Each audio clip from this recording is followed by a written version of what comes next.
It was the summer of 1945, just weeks after the Pacific War had officially collapsed.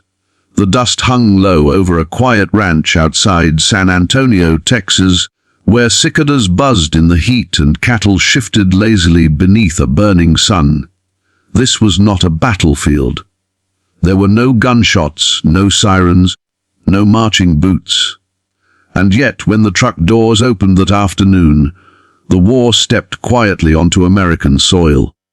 The ranch hands stopped what they were doing. A U.S. Army medical officer adjusted his cap. From the back of the transport, a Japanese prisoner of war was helped down, not a soldier, not an officer, but a 15-year-old girl. She was so light that the wind seemed capable of knocking her over. Her uniform hung from her body like cloth on wire. Her feet barely touched the ground as she was guided forward. No one spoke. The air smelled of dry grass, leather, and engine oil. The men had seen death overseas, but this was different. This was silence made visible. Her eyes were open, alert, but distant. The look of someone who had learned long ago that reacting wasted energy she no longer had. She had survived bombings, hunger, disease, and captivity. But now, standing on this ranch, surrounded by strangers who spoke a different language and wore unfamiliar uniforms, her body was finally giving up its fight. The doctors knew immediately that this was not a routine examination. What they were about to discover would follow them for the rest of their lives. The moment she stepped forward, everything around her seemed to slow, as if time itself had grown cautious in her presence. One of the medics reached out instinctively, not with authority or command, but with a quiet human reflex, afraid that if he didn't steady her, she might simply fold into the dust.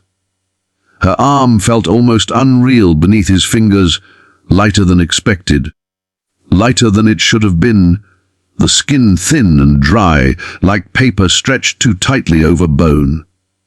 There was no resistance in her body, no tension of fear or defiance. She moved as someone who had long ago learned that conserving energy was the only way to survive. When she was guided toward the wooden bench outside the ranch house, her steps were short and uneven. Each footfall seemed calculated, as if she were measuring the ground before trusting it with her weight. The bench creaked loudly when she sat, the sound startling in the heavy afternoon stillness. It was louder than her breathing, which came shallow and irregular, barely lifting her chest. A medic crouched beside her, bringing his ear close, listening for a heartbeat that felt more imagined than real. Her pulse fluttered weakly under his fingers, uncertain, like a bird trapped in a closed room. The heat pressed down on everyone, but she did not seem to feel it the way the others did. Sweat darkened the shirts of the soldiers and ranch hands, yet her skin remained dry, almost gray beneath the sun. Her face was drawn tight, cheeks hollowed so deeply that the sharp lines of her cheekbones cast shadows of their own. Her lips were cracked, pale, and slightly parted, as if even keeping them closed required effort she could no longer spare. Flies buzzed lazily in the air, but none landed on her. Something about her stillness seemed to repel even them. As the medics began their examination, they worked with a slowness that bordered on reverence. They had learned in war that speed saved lives, but this was different. Every movement felt dangerous. Every touch carried the risk of harm. When they gently unbuttoned her jacket, the fabric slid off her shoulders without resistance, revealing a frame so thin it caused several men to look away.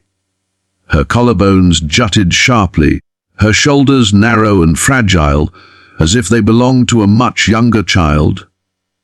The uniform, once meant to signify allegiance and identity, now hung from her body like a borrowed garment, too large for someone who had been reduced by months, perhaps years, of hunger. A faint smell rose as the jacket was removed, subtle but unmistakable to trained noses. It was the scent of prolonged starvation and illness, something sour and metallic, mixed with the stale odor of fabric worn too long without washing. It was not the smell of dirt or neglect alone. It was the smell of a body consuming itself to stay alive. One of the doctors inhaled sharply and then exhaled through his mouth, steadying himself. He had smelled this before, in liberated camps overseas, but he had never expected to encounter it here, on a quiet American ranch far from the front lines. She did not flinch as they examined her. She did not pull away when cold fingers pressed lightly against her ribs, when they checked her abdomen, when they lifted her chin to look into her eyes. Her gaze remained fixed somewhere beyond them, distant but alert, dark eyes reflecting neither fear nor trust, only endurance. Pain, it seemed, had long ago stopped being something she reacted to. It was simply something that existed like weather, something to be endured rather than resisted. When one medic brushed his hand against her arm, his fingers passed over bruises blooming beneath the skin, deep purples and yellows marking places where even light pressure had caused damage. Her muscles had wasted away so completely that there was nothing left to protect her from the smallest impacts. Another medic murmured quietly, noting the condition of her skin, the dryness, the lack of elasticity. These were signs they knew well, signs of a body that had been deprived not just of food, but of time, care, and mercy. The scale was brought out next. It was an old metal thing, scuffed and slightly rusted at the edges, more accustomed to weighing sacks of feed or supplies than human beings. The medic hesitated before asking her to stand. He worried that the effort might be too much. With gentle encouragement, she rose from the bench, swaying slightly, and stepped onto the platform. The metal felt cold beneath her bare feet.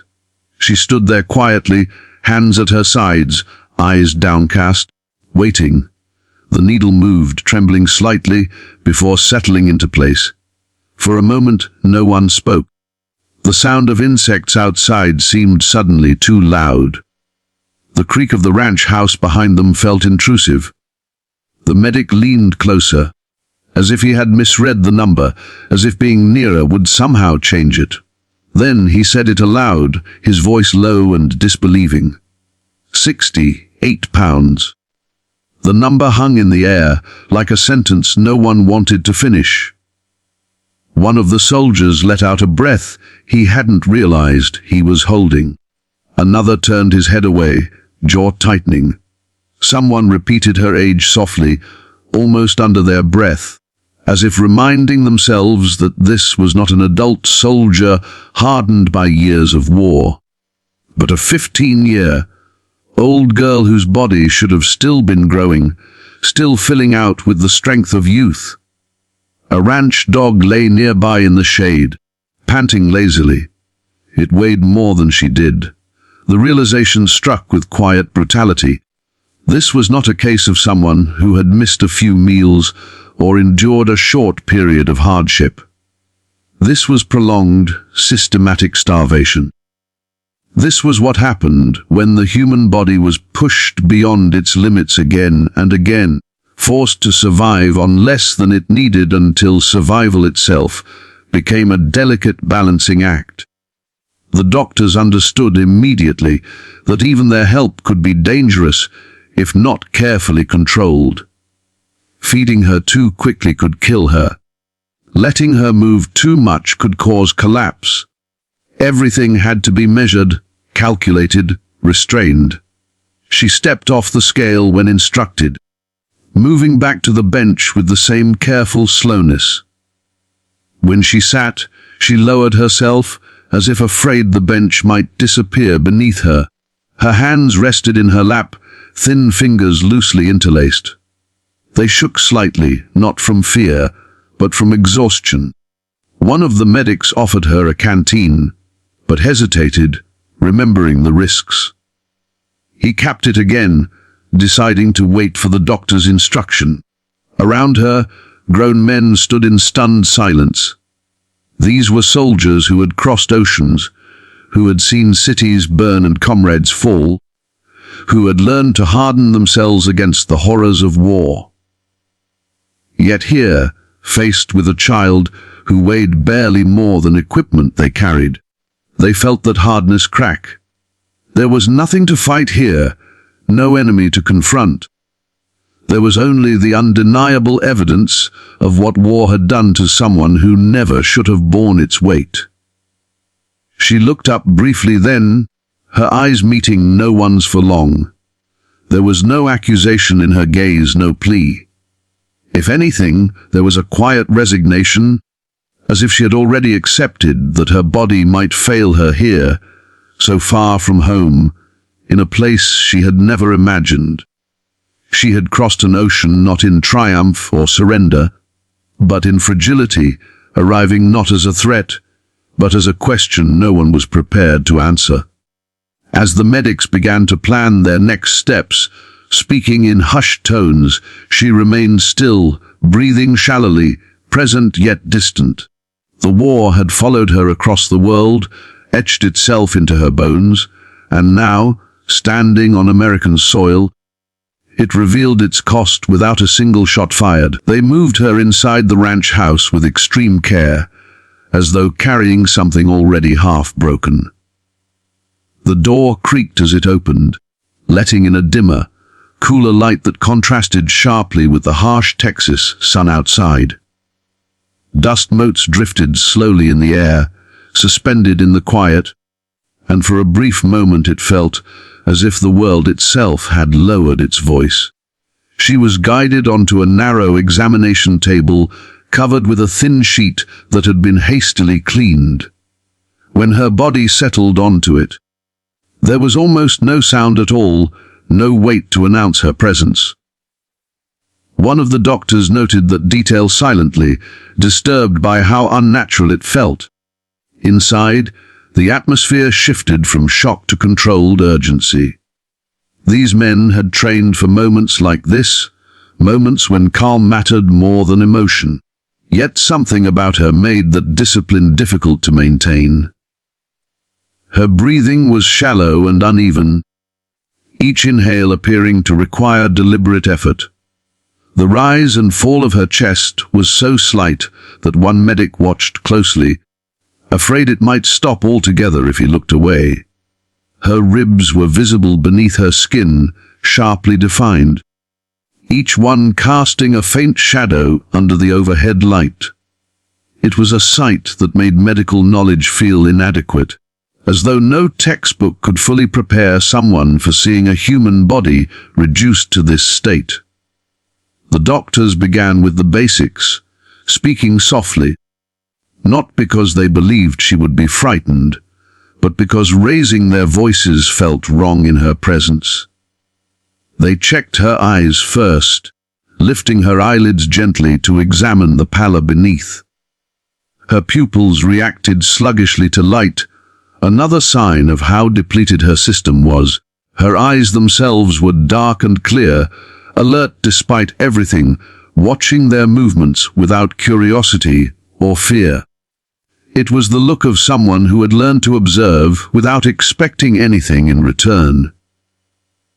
When they took her temperature, it was lower than normal. Her body no longer had the energy to regulate itself properly. Her hands and feet were cool to the touch, circulation weakened by months of malnutrition. As one doctor listened to her heart with a stethoscope, his expression tightened. The rhythm was irregular, the beats faint and too far apart. He adjusted the instrument, thinking perhaps it was his position, but the sound remained the same. A weak heart, struggling under a burden it was never meant to carry. They moved slowly to examine her abdomen. Her stomach was sunken inward, unnaturally flat. The muscles wasted away until there was little left, but skin stretched tight over bone. When light pressure was applied, her body reacted not with a flinch, but with a slight tightening of her jaw. Pain had become something she endured internally, without visible response. One of the doctors noted how dangerous her condition was at this stage. Her digestive system had likely shrunk, adapting to long periods without food. Introducing nourishment too quickly could overwhelm it, triggering a fatal reaction. Starvation had not only weakened her, it had fundamentally changed how her body functioned. Scars marked her legs and arms, some old and faded, others darker and more recent. They told stories without words, untreated infections, wounds that had closed on their own, insect bites that had festered without care. There were signs of edema around her ankles, slight swelling that contrasted cruelly with the rest of her emaciated frame. It was the body's final attempt to hold on to fluid, another silent alarm bell for the medical team. Each new observation added weight to the room, layering fact upon fact until the reality of her situation became overwhelming. One doctor removed his glasses and wiped them slowly, not because they were dirty, but because he needed a moment to collect himself. He had seen wounded men cry out in agony, had watched life slip away in chaotic field hospitals, but this was a different kind of horror. There was no blood, no dramatic injury to address, only the long-term violence of neglect and deprivation. Another medic stood near the doorway, staring at the floor, jaw clenched so tightly that the muscles in his neck stood out. He excused himself quietly and stepped outside, needing air, needing distance from the sight of a child whose suffering felt too vast to absorb all at once. They spoke in low tones about next steps, about protocols, about the need for constant monitoring. This was not just about saving her life in the moment. It was about not accidentally ending it through well-intentioned mistakes. The word, refeeding, was spoken carefully, with the gravity of a warning. They knew the risk well. A body starved for too long could collapse when nourishment returned. Electrolytes shifting dangerously, organs failing under the sudden strain. Every decision had to be deliberate, measured, almost painfully cautious. Throughout it all, she remained quiet. She did not ask where she was or what would happen to her. She did not ask about her future. When a nurse gently cleaned her hands with a damp cloth, removing layers of dust and grime, she watched the movement with mild interest, as if it were happening to someone else. Her fingers were thin and trembling, nails brittle and discolored. The nurse worked slowly, aware that even such a simple act carried meaning, offering care where there had been none for far too long. It was only when they paused, when the room grew still for a moment, that she finally spoke. Her voice was so soft that at first it seemed like a sound of breath rather than words. One of the doctors leaned closer, thinking he had imagined it. She repeated herself, barely audible, forming the words with effort. Water. There was no desperation in her tone, no urgency, just a quiet request stated as plainly as possible. It cut through the room more sharply than any cry could have. A medic reached for a cup immediately, then stopped, glancing toward the doctor for confirmation. Even water had to be given carefully.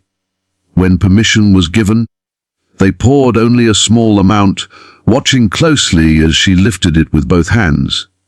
Her hands shook noticeably now, the effort of holding the cup almost too much. A few drops spilled onto the sheet, darkening the fabric.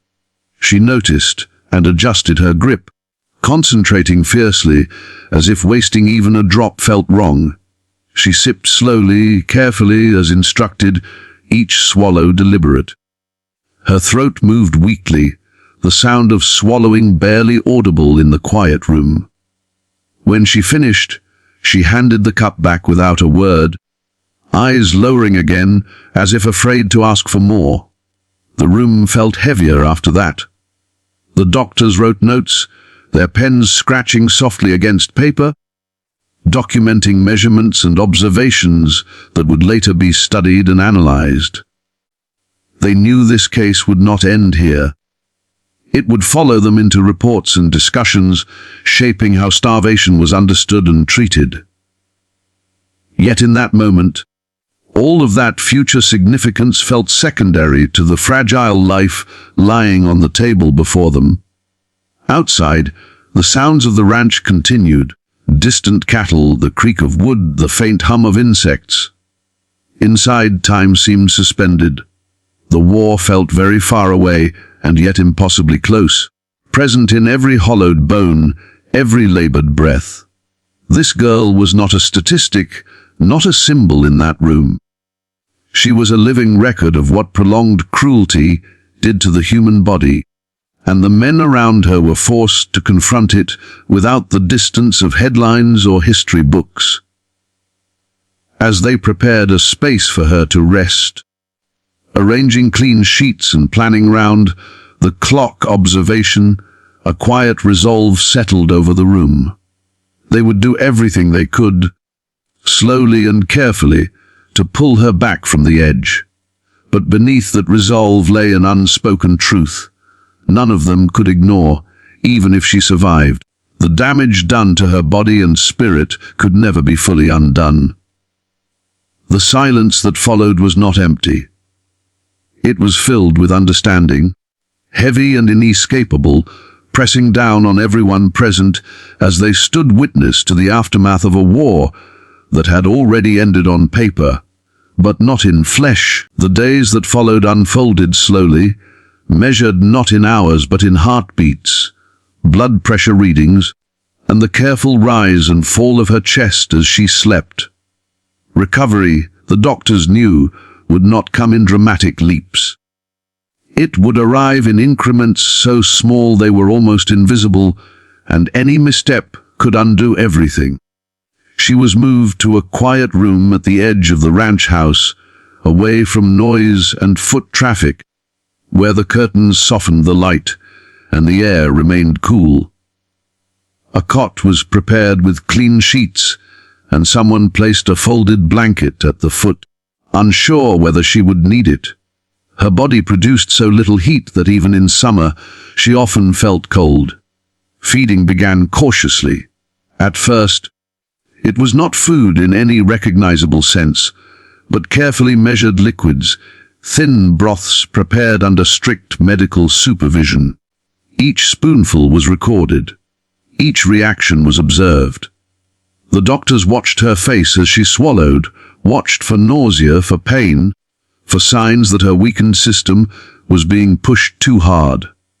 Sometimes her stomach cramped, her body protesting the sudden return of nourishment after so long without it. When that happened, they paused, stepped back, waited. Progress, they reminded themselves, was not about speed. It was about survival. She rarely spoke.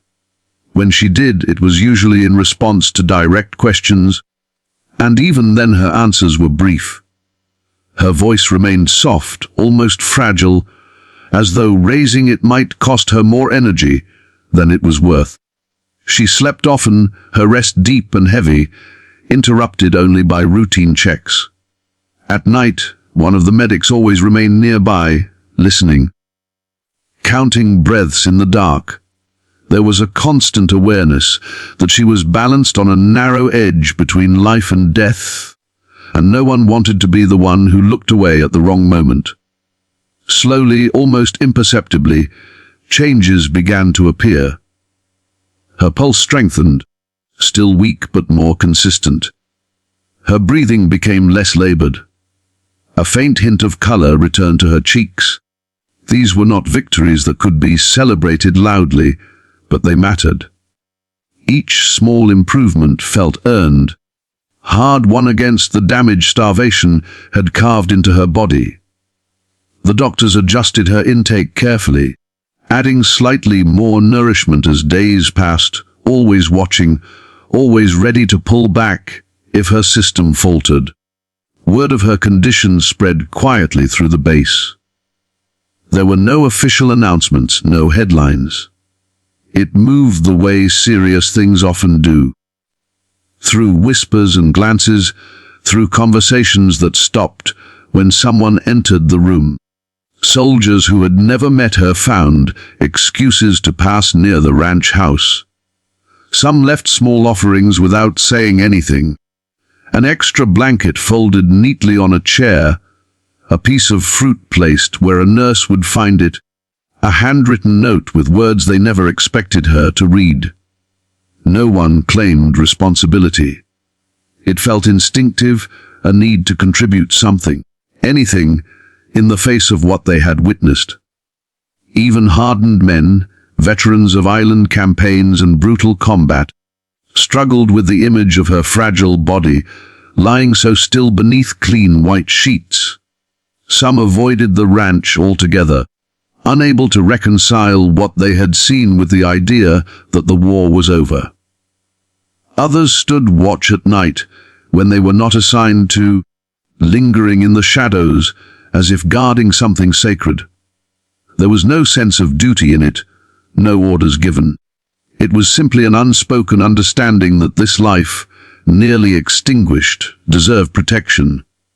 As weeks passed, she began to sit up on her own. The first time she did, a nurse was nearby, ready to catch her if she swayed.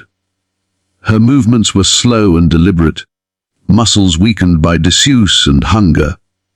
Sitting upright exhausted her, and after a few minutes she lay back down, breathing heavily.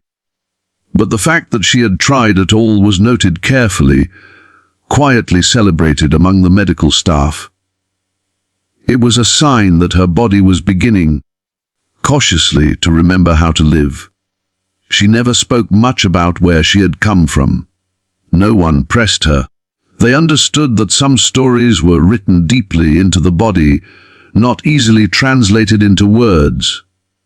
When she did answer questions, they were factual and brief. Yes, she had been hungry. Yes, many others had been hungry too. No, she did not know where most of them were now. There was no bitterness in her tone, no anger. If anything, there was a distance, as though she were describing events that had happened to someone else long ago. The doctors documented everything. Measurements, reactions, progress. They knew this case would shape future understanding of starvation and recovery. Her condition was extreme, her survival uncertain, and the lessons learned here could save lives elsewhere. Papers would be written, procedures refined, but those were future considerations. In the present, their focus remained singular, keeping her alive, one careful decision at a time. The first time she stood again was weeks after her arrival. Two medics supported her on either side, their hands firm but gentle. Her legs trembled beneath her, thin and unsteady, joints stiff from long periods of immobility. She took a single step, then another, her face tight with concentration. When she reached the doorway and felt sunlight on her skin, she stopped, overwhelmed by the effort. They did not push her further. That was enough for one day. Later, she was able to walk short distances across the ranch yard. The ground felt unfamiliar beneath her feet, the open space vast after confinement. Each step seemed to reconnect her to the world in a way words never could. Some of the staff watched from a distance, pretending to be busy, not wanting to intrude on the quiet significance of the moment. To them, it felt like watching a ghost slowly reclaim substance, learning how to exist again among the living. Her weight increased gradually, a pound at a time. Her appetite returned cautiously, still restrained by fear of pain and discomfort. With nourishment came emotion, subtle at first. She smiled once, briefly, when a nurse offered her something warm to drink. It was small, fleeting, but it stayed with everyone who saw it.